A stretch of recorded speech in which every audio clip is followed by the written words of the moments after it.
Everyone, welcome to all of you. Video lecture की e series में आज हम ME 208 सब्जेक्ट के अंदर थर्मोडाइनमिक बेसिक कंसेप्ट्स जो यूनिट 1 है सिलेबस का पोर्शन, उसका पार्ट 3 जो है उसके बारे में पढ़ेंगे। यहाँ पर मैं आपको थर्मोडाइनमिक्स जो सब्जेक्ट है इसकी बुक्स के रेफरेंस और टेक्स्ट बुक्स के बारे में बता देता हूँ।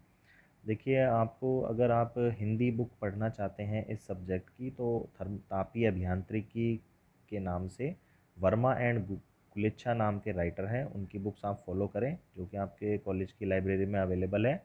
और अगर आप इंग्लिश वर्जन पढ़ना चाहते हैं थर्मोडायनेमिक्स का तो उसके लिए माथुर एंड मेहता बुक है, राइटर के नाम माथुर एंड मेहता है, PK नाग है, RK राजपूत है, V गणेशन है और आशीष दत्त शर्मा ADS भी एक राइटर है। मतलब इंग्लिश वर्जन काफ़ी अवेलेबल है, आप कोई सा भी फॉलो कर सकते हैं, पर मैं सजेस्ट करूँगा कि आप इंग्लिश वर्जन पढ़ रहे हैं तो माथुर एंड मेहता फॉलो करें। और हिंदी वर्जन के लिए तापीय अभियांत्रिकी वर्मा एंड कुलेच्छा अवेलेबल है।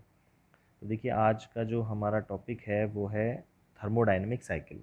देखिए, थर्मोडायनेमिक सिस्टम के वेरियस टाइप्स, प्रॉपर्टीज़, स्टेट और स्टेट फंक्शन और प्रोसेस के बारे में हम पढ़ चुके हैं। तो देखिए, थर्मोडायनेमिक साइकिल क्या है। थर्मोडायनेमिक साइकिल दो या दो से अधिक प्रोसेस से मिलकर के बनता है, जिसमें थर्मोडायनेमिक सिस्टम की फाइनल स्टेट और इनिशियल स्टेट आइडेंटिकल होती है, यानी कि दोनों समान होती है। यानी कि जहाँ से सिस्टम शुरू होता है वहीं से वेरियस प्रोसेस से गुजरता हुआ वापस से अपनी उसी जो फाइनल स्टेट है वो अपनी इनिशियल स्टेट में पहुंच जाता है। यानी इनिशियल और फाइनल स्टेट सेम होती है, लेकिन इसमें एक कंडीशन ये है कि प्रोसेस के बीच में, यानी कि दो डिफरेंट प्रोसेस के बीच में कंटिन्यूटी होना आवश्यक है। ये मैंडेटरी है। कंटिन्यूटी का मतलब यह है कि मान लीजिए ये आपके सामने एक थर्मोडाइनमिक साइकिल दिखाया हुआ है 1 2 3 1। तो देखिए, सिस्टम की जो इनिशियल स्टेट है 1, यहाँ से system various series change of state से होता हुआ, यानी कि 1 2 प्रोसेस से होता हुआ स्टेट 2 तक पहुँचता है। तो कंटिन्यूटी से ये मतलब है कि जहाँ पर पहले प्रोसेस की फाइनल स्टेट 2 है, यहीं से ही सेकंड प्रोसेस आपका स्टार्ट होगा। ठीक है, ऐसा नहीं होगा कि स्टेट 2 यहाँ पे पहले फर्स्ट जो प्रोसेस है स्टेट 2 पे ख़त्म होगा और जो 2 से 3 जो प्रोसेस है वो 2 से स्टार्ट ना होकर के कहीं किसी और स्टेट 2 डैश से स्टार्ट हो जाए। तो ये नहीं होना चाहिए। प्रोसेस की अंतिम अवस्था, फाइनल स्टेट, दूसरे प्रोसेस की इनिशियल स्टेट होनी चाहिए। जैसे इसके बाद 2 से 3 प्रोसेस जाएगा, उसके बाद जो नेक्स्ट प्रोसेस स्टार्ट होगा वो 3 से ही स्टार्ट होगा और वापस से अपनी जो इनिशियल स्टेट है, देखिए फाइनल 1 पे पहुंच गया है। तो थर्मोडायनेमिक साइकिल दो या दो से अधिक प्रोसेस से मिलकर बना हुआ एक ऐसा ऑर्डर होता है, एक ऐसा क्रम होता है जिसमें फर्स्ट प्रोसेस की फाइनल स्टेट दूसरे प्रोसेस की इनिशियल स्टेट होती है तथा सभी प्रोसेस के मध्य कंटिन्यूटी होती है। तो ये थर्मोडायनेमिक साइकिल कहलाता है। नेक्स्ट देखिए है फ्लो एनर्जी। फ्लो एनर्जी के बारे में वैसे हमने बता दिया था, प्रेशर इनटू वॉल्यूम का मल्टीप्लिकेशन होती है, लेकिन उसको थोड़ा सा देख लीजिए कि इसका फिजिकल सिग्निफिकेंस क्या है। कि फ्लो एनर्जी क्या है कि किसी भी जो थर्मोडायनेमिक सिस्टम है उसकी सिस्टम बाउंड्री के आर पार, यानी कि सिस्टम बाउंड्री के थ्रू आउट इंट्रैक्शन से, द्रव्यमान के मास के इंट्रैक्शन के कारण जो ऊर्जा प्रवाहित होती है, जो एनर्जी फ्लो होता है, वो फ्लो एनर्जी कहलाती है। अब देखिए, ये फ्लो एनर्जी किसी ना किसी एक ड्राइविंग फोर्स के कारण जो है वो फ्लो हो रही है। वो ड्राइविंग फोर्स क्या होता है? सिस्टम का प्रेशर। सिस्टम के प्रेशर के कारण ये जो मास का इंट्रैक्शन होता है सिस्टम बाउंड्री के थ्रू आउट, उसके कारण जो एनर्जी फ्लो है वो फ्लो एनर्जी है। अगर इसका हम जो फार्मूला है PV जो उसको कंसिडर करें तो मान लीजिए, देखिए ये कोई सिस्टम है आपके सामने दिखाया गया है। यहाँ पर हम इसकी एक इसमें एक एरिया मान लेते हैं छोटा सा, जो कि L लेंथ का है। यहाँ पर P ड्राइविंग फोर्स है जिसके कारण जो मास है, इस क्रॉस सेक्शन एरिया A है, इसको क्रॉस करते हुए 1 से 2 पे जा रहा है। अब देखिए, इसको जब हम वर्क की बात करते हैं तो वर्क, जैसा कि आपने फिजिक्स में पढ़ा है या पहले जो आप जानते हैं, वो हम क्या लिखते हैं? Pressure into area. ठीक है, प्रेशर इनटू एरिया। अब यहाँ पर जो जो वर्क हम लिखते हैं वो क्या लिखते हैं हम? Force into displacement, F/d। ठीक है, तो यहाँ जो ड्राइविंग फोर्स है वो किसके कारण जनरेट हो रहा है? इस प्रेशर के कारण। तो ये जो ड्राइविंग फोर्स है ये, इसको हम क्या लिख सकते हैं? P into area. ठीक है, अब ये जो डी जो डिस्प्लेसमेंट जो हम लिख रहे हैं, तो यानी कि ये जो मास का इंट्रैक्शन हो रहा है वो इस लेंथ के एरिया में हो रहा है, क्रॉस सेक्शन एरिया में इस लेंथ के अकॉर्डिंग हो रहा है L। तो यहाँ पर डी जो है ये किससे रिप्लेस हो जाएगा, एल से। अब देखिए ये जो एरिया इंटू लेंथ है ये आपका क्या बन जाएगा, volume, volume of that flowing area, P D V. अगर ये डी एल है, अगर इसको हम डी एल ले रहे हैं तो ये एल, अदरवाइज हम डी को यहाँ से हटा सकते हैं। अगर ये एल है तो ये आ जाएगा पी इंटू वी। तो ये आपकी क्या है, फ्लो एनर्जी कहलाएगी, न्यूटन मीटर यानी जूल में। देखिए अब है स्पेसिफिक हीट। स्पेसिफिक हीट क्या होती है सिस्टम की, देखिए किसी भी जो सब्सटेंस है उसकी स्पेसिफिक हीट क्या होती है कि उसका उसके इकाई तापमान है, उसका यूनिट टेम्परेचर बढ़ाने के लिए जो उसको एनर्जी दी जाती है या सब्सटेंस से जो एनर्जी निकाली जाती है, तो वो उसकी विशिष्ट ऊष्मा यानी कि स्पेसिफिक हीट कहलाती है। इसे हम सी से डिनोट करते हैं। यदि मान लीजिए एम के जी का द्रव्यमान है और उसका तापमान हम T1 से T2 इंक्रीज़ करते हैं और इसकी स्पेसिफिक सी है, तो टोटल जो उसको एनर्जी हम क्यू सप्लाई करते हैं वो एम सी डी टी करते हैं, यानी कि एम सी T2 माइनस का T1। ओके, तो यहाँ से देखिए जो स्पेसिफिक हीट है वो क्या बन जाएगी आपकी, Q is equal to upon m d t, या d t is equal to T2 minus T1। तो यानी कि यूनिट मास के लिए when m is equal to 1 kg and dt is equal to 1 degree centigrade, यानी कि unit mass के लिए जब हम 1 डिग्री टेम्परेचर बढ़ाने के लिए जितनी हीट उस सब्सटेंस को रिक्वायर होती है वो उस सब्सटेंस की क्या कहलाती है, स्पेसिफिक हीट या विशिष्ट ऊष्मा कहलाती है। अब देखिए जो स्पेसिफिक हीट है वो दो प्रकार की होती है, एक होती है कांस्टेंट प्रेशर पे, एक होती है कांस्टेंट वॉल्यूम पे। यानी Cp और Cv constant pressure specific heat और कांस्टेंट वॉल्यूम स्पेसिफिक हीट, यानी कि जब हम इनको कैलकुलेट करें किसी भी पदार्थ की जो किसी भी सब्सटेंस है उसका हम स्पेसिफिक हीट कैलकुलेट करें, तो एक बार फर्स्ट टाइम जब हम प्रेशर कांस्टेंट रखते हैं तो वो Cp की वैल्यू हमें प्राप्त होती है, और जब हम वॉल्यूम को कांस्टेंट रखते हैं तब हमें Cv की वैल्यू प्राप्त होती है।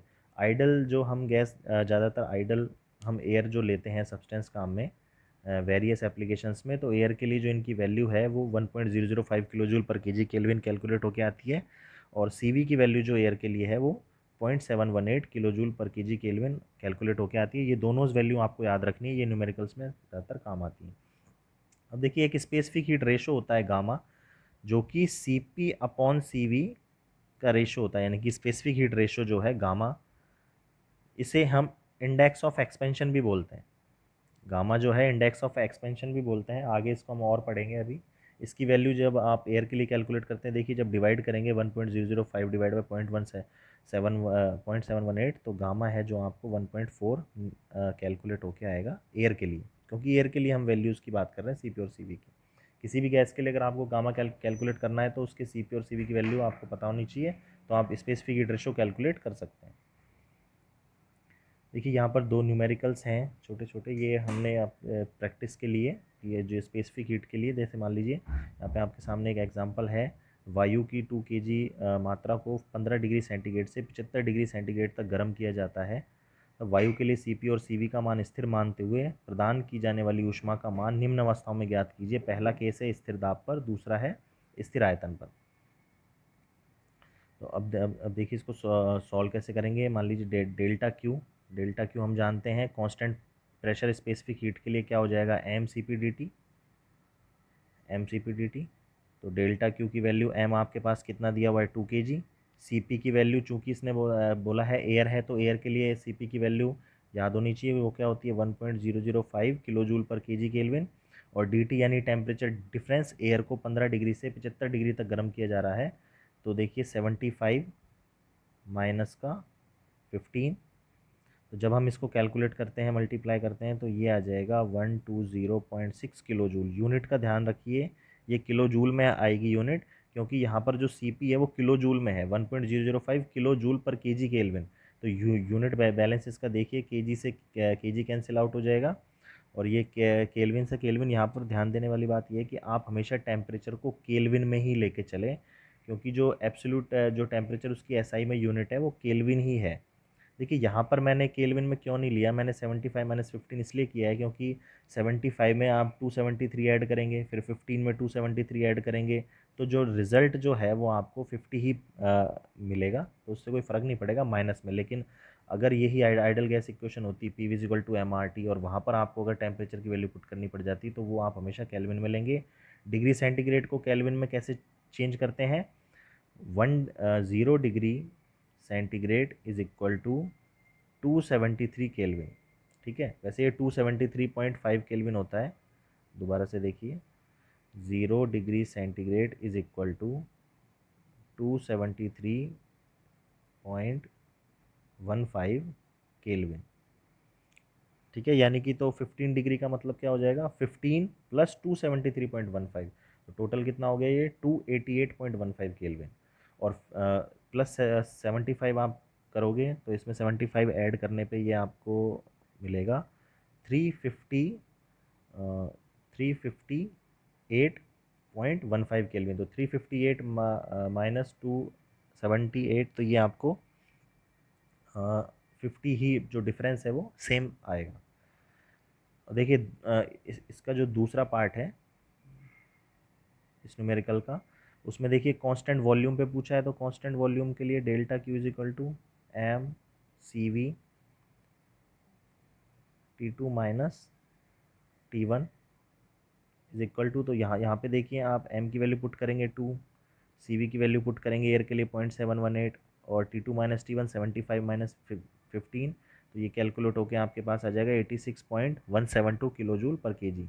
सिमिलरली जो सेकंड वो न्यूमेरिकल है वो भी स्पेसिफिक हीट के लिए, देखिए एक पात्र में 5 केजी वायु को जो किसी दाब पर भरी है को जल द्वारा शीतित किया जाता है। इसमें 490 किलो जूल ऊष्मा जल द्वारा अवशोषित की जाती है। यदि एयर का प्रारंभिक तापमान यानी इनिशियल टेम्परेचर 15 डिग्री सेंटीग्रेड हो, तो अंतिम तापमान क्या होगा, वायु के लिए सीपी आपको दी गई है। अगर सीपी ना भी दी हो तो आपको याद होनी चाहिए एयर के लिए सीपी और सीवी की वैल्यू। तो देखिए सबसे पहली बात यहाँ पर जो एयर है, एयर के द्वारा जो ऊष्मा दी जा रही है यानी कि डेल्टा क्यू ऑफ एयर, ठीक है, वो ऊष्मा किसके द्वारा ग्रहण की जा रही है, जल के द्वारा। ठीक है, तो delta Q of air is equal to delta Q of air is equal to delta Q absorb by water. ठीक है, तो अब देखिए यहाँ पर जो एयर के द्वारा जो दी जाने वाली ऊष्मा है, ठीक है, तो उसको हम क्या लिखेंगे, एम सी पी